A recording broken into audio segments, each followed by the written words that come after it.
Oh, Kelly, it's important to note that this is a preliminary study. In this particular study, which cost $75,000 to do, university officials analyzed the likelihood of a campus stadium. It's the first of several steps USF is taking to decide whether or not an on-campus stadium will one day be a reality. If we had the dollars today, we're still 5 to 7 years out. USF still has a long ways to go before an on-campus football stadium is a reality. But a new study released Tuesday shows where it could be built and when and if it will ever happen. Zone 1 is located on the west side of USF's campus, near the intersection of Fowler Avenue and Bruce B. Downs. Zone 2 is on the opposite side, in the southeast corner of the campus, off of Fowler Avenue and USF Bull Run Drive, where the Museum of Science and Industry is currently located. So right now, these are just locations that we know that these are viable locations. It answers the mail back to the Board of Trustees.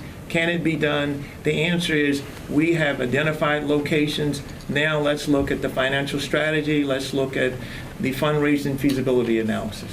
Early estimates suggest a new stadium with seating for 40 to 50,000 people would cost $200 million.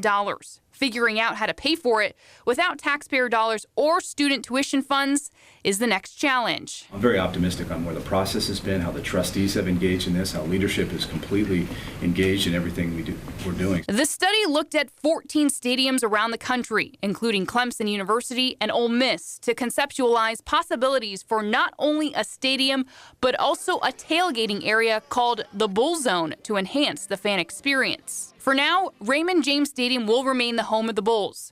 USF has a 24-month out in their current lease with the stadium, should their own come into fruition during their current 6-year deal. We owe it to really look into that. What would it do for campus life if we're on this campus, for the overall university? For our football program right now, and the excitement that we have, we're thrilled to be at Raymond James Stadium. So what comes after this? Well, USF officials will present this study to the trustee group next week. More studies are forthcoming, including how a possible stadium would be financed. Now, in terms of how this will affect an indoor practice facility and football complex, Mark Harlan stated USF is absolutely committed to that indoor facility. Kelly? It's going to be very interesting to see what happens. Thank you so much, Marissa.